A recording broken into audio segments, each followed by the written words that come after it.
घनश्याम बादल हाजिर हूं आपकी अदालत में इस हफ्ते के गर्मा गर्म मुद्दे लेकर। खाड़ी का युद्ध चल रहा है। जी हां, उसी खाड़ी के युद्ध की मैं बात कर रहा हूं जिसे मीडिया में महायुद्ध कहा जा रहा है। युद्ध के परिणाम भीषण हो रहे हैं। ईरान के नानतेज की परमाणु फैसिलिटी पर भी इजराइल ने हमला किया, जिसके बदले में ईरान ने भी इजराइल के डिमोना एटॉमिक सेंटर के ऊपर हमला किया। हालांकि दोनों ही फैसिलिटी सुरक्षित पाई गई हैं। सोचिए, यदि इन परमाणु संयंत्रों पर या इस जमावड़े पर कुछ असर होता तो फिर दुनिया का क्या हाल होता। दुनिया के हाल तो अभी भी अच्छे नहीं हैं। देखें आगे और क्या क्या होता है, कितना सताता है ये युद्ध दुनिया को। वैसे बता दूं, इससे पहले भी खाड़ी देशों के बीच आपस में और अमेरिका की हस्तक्षेप के साथ ये युद्ध होते रहे हैं। 1990-91 में इसी प्रकार का युद्ध लड़ा गया। उसके बाद 1970 और 80 के दशक में भी ऐसा ही युद्ध लड़ा गया। 2003 में भी इसी प्रकार का युद्ध दुनिया ने देखा था और अब 2024 से शुरू हुए इस युद्ध को भी दुनिया देख रही है, भले ही 2024 में छुटपुट रूप से शुरू हुआ था। कुल मिलाकर दुनिया तो चाहती है यही कि युद्ध किसी तरीके से बंद हो। हालांकि खराब संकेत ये भी है कि अमेरिका के आह्वान पर जो यूरोपियन देश कन्नी काट रहे थे, उनमें से ब्रिटेन समेत कई देशों ने इस बात पर सहमति जता दी है कि वे वहां पर ईरान के खिलाफ युद्ध में उतरने को तैयार हैं। नरेंद्र मोदी सत्ता में रहने वाले भारत के सबसे लंबे कार्यकाल वाले नेता बन गए हैं और उन्होंने सिक्किम के पूर्व मुख्यमंत्री पवन चौमलिंग के 8,930 दिन के सत्ता में रहने के रिकॉर्ड को 8,931 दिन तक सत्ता में रहकर पार कर दिया है। जहां भाजपा के अमित शाह, राजनाथ सिंह और दूसरे नेता प्रधानमंत्री को बधाइयां दे रहे हैं इस गौरवशाली सबसे लंबे कार्यकाल के लिए, वहीं नरेंद्र के विरोधियों ने भी इसमें लूज पॉइंट ढूंढ लिया है और उनका कहना है कि विश्व गुरु गलत व्याख्या कर रहे हैं अपने कार्यकाल की। यदि मुख्यमंत्री के रूप में देखें तो वहां पर यानी अहमदाबाद में, गुजरात में उन्होंने लगभग 13 वर्ष तक शासन किया। 4600 से ज्यादा दिन तक वे मुख्यमंत्री रहे। लेकिन जब मुख्यमंत्री के रूप में बात आएगी तो पवन चौमलिंग का शासनकाल उनसे बहुत ज्यादा है, जो लगातार 24 साल 165 दिन तक यानी 8,930 दिन तक सिक्किम के मुख्यमंत्री रहे। जहां तक प्रधानमंत्री पद पर रहने की बात है तो उसमें भी नरेंद्र मोदी पंडित जवाहरलाल नेहरू से, जो लगभग 17 साल तक 1947 से लेकर अपनी मृत्यु 1964 तक लगातार प्रधानमंत्री रहे, उनसे भी नरेंद्र मोदी का कार्यकाल बहुत कम बैठता है, क्योंकि प्रधानमंत्री के रूप में उन्होंने अभी तक केवल 11 वर्ष ही पूरे किए हैं और 12वें वर्ष में वे चल रहे हैं। खैर, फिर भी एक बहुत बड़ी उपलब्धि तो है ही। हम कह सकते हैं कि सत्ता के नरेंद्र का कोई तोड़ फिलहाल तो स्थानीय या राष्ट्रीय नेताओं के पास दिखाई नहीं दे रहा है। जब बात आती है सत्ता की तो ध्यान आता है एक बार फिर से बिहार का।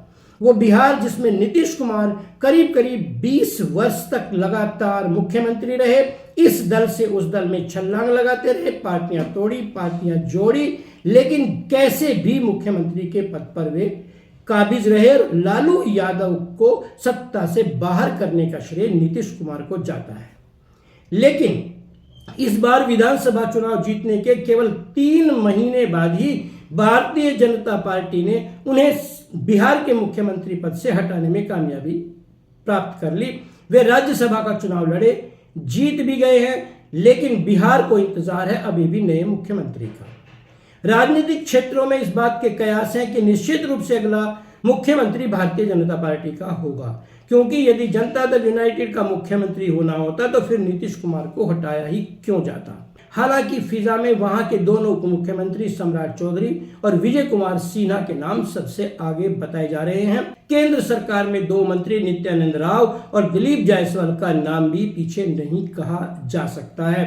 अब मीडिया कयास लगाता रहे, ये नरेंद्र मोदी की भारतीय जनता पार्टी है। भले ही अध्यक्ष अभी नितिन नवीन हो, लेकिन सब जानते हैं कि भारतीय जनता पार्टी पर इस समय पूरी कमांड है नरेंद्र मोदी और उनकी टीम की, और ये टीम चौंकाने में बड़ा विश्वास रखती है, यकीन रखती है। तो हो सकता है जो पांचों नाम सम्राट चौधरी, विजय कुमार सिन्हा, नित्यानंद राव, दिलीप जायसवाल और संजीव चौरसिया के मैंने आपको बताए हैं, हो सकता है कि कोई छठा ही व्यक्ति भी मुख्यमंत्री के रूप में सामने आ जाए। जब बात मुख्यमंत्रियों की करते हैं तो पिछले विधानसभा चुनाव में उत्तराखंड में धाकड़ कहे जाने वाले पुष्कर सिंह धामी चुनाव हार गए थे, लेकिन फिर भी उन्हें मुख्यमंत्री बनाया गया और उन्होंने अपने मंत्रिमंडल का गठन किया, जिसका विस्तार अभी पिछले दिनों उन्होंने किया और उसमें 5 नए मंत्री शामिल कर लिए हैं। लेकिन जब इन मंत्रियों की पृष्ठभूमि में जाते हैं तो आप चौंकेंगे शायद ये बात जानकर कि भारत को कांग्रेस मुक्त करने का नारा देने वाली भारतीय जनता पार्टी के इस राज्य में 11 में से 7 मंत्री ऐसे हैं जिनकी पृष्ठभूमि कांग्रेस की रही है। ये सियासत है साहब, यहां कोई कभी भी कहीं भी कैसा भी रंग दिखा सकता है। आइए बिहार और उत्तराखंड के बाद आपको ले चलता हूं 5 राज्यों के विधानसभा चुनाव की उस लंबी जंग में जो अब शुरू हो चुकी है करीब करीब। ये 5 राज्य हैं आपके बंगाल, आसाम, पुडुचेरी, तमिलनाडु और केरल। इन 5 राज्यों में इस समय चुनाव प्रचार अपनी उफान पर है और भारतीय जनता पार्टी की ओर से प्रधानमंत्री के पद पर रहते हुए भी नरेंद्र मोदी सबसे ज्यादा रैलियां करेंगे। अमित शाह भी वहां लगातार डटे रहेंगे। राजनाथ सिंह के साथ साथ योगी आदित्यनाथ जैसे भारतीय जनता पार्टी के शीर्ष नेता इन चुनाव प्रचारों में देखे जाएंगे। हालांकि बंगाल में उनका कड़ा मुकाबला ममता बनर्जी से है। ममता दीदी के नाम से जाने जाने वाली बड़बोली किस्म की इस नेता को काबू में करने में अभी तक अमित शाह, नरेंद्र मोदी की टीम नाकामयाब रही है। तमिलनाडु में एक बार फिर से लड़ाई द्रविड़ मुनेत्र कड़गम और अन्ना द्रविड़ मुनेत्र कड़गम के बीच है, लेकिन इनके बीच में भारतीय जनता पार्टी कोई नया खेल कर दे तो किसी को आश्चर्य नहीं होना चाहिए। इसलिए मैं आपको ले चलता हूं अब फिल्मों की दुनिया की ओर। एक बार फिर से धुरंधर 2 यानी धुरंधर द रिवेंज का कमाल सेल्यूलाइड पर, बड़ी स्क्रीन पर ही नहीं, साथ ही साथ मॉल्स और दूसरे छोटे पिक्चर हॉल्स में भी देखा जा रहा है। प्रीपेड प्रीव्यू में ही इसने मोटी कमाई की। 250 करोड़ की लागत से बनने वाली इस फिल्म ने अब तक लगभग 750 करोड़ रुपए का बिजनेस कर लिया है, ये सिनेमा के एक्सपर्ट्स और वहां की एजेंसियां बता रही हैं। जब बात आती है मालामाल होने की तो खेल जगत में सबसे ऊपर उभर कर आता है आईपीएल। आईपीएल का अगला संस्करण जल्द ही आपके सामने आने जा रहा है। इस बार के आईपीएल के संस्करण में कुल मिलाकर 10 टीमें भाग लेंगी। हर टीम में 25 खिलाड़ियों का ऑक्शन हो चुका है। इस तरीके से करीब करीब 250 खिलाड़ी इस टूर्नामेंट में भाग लेंगे। तो 10 टीमों के इस जंग का क्या होता है निर्णय, यह आने वाला समय बताएगा। लेकिन भारत के भूतपूर्व कप्तान महेंद्र सिंह धोनी ने अपनी 7 नंबर की जर्सी को एक तरफ रख करके कुछ नए संकेत दे दिए हैं। इन संकेतों को समझिएगा, आप भी हम भी समझने की कोशिश कर रहे हैं।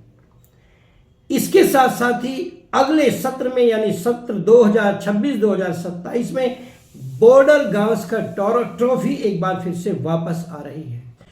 1996-97 में पहली बार गावस्कर बॉर्डर ट्रॉफी की शुरुआत की गई। उस समय भारत और ऑस्ट्रेलिया के बीच ये ट्रॉफी खेली गई और दिल्ली के फिरोज शाह कोटला पर एकमात्र टेस्ट मैच खेला गया, जिसमें अजहरुद्दीन के नेतृत्व में भारत ने मार्क टेलर के कैप्टनशिप में खेल रही ऑस्ट्रेलिया की टीम को जिता करके ये ट्रॉफी पहली बार जीत ली थी।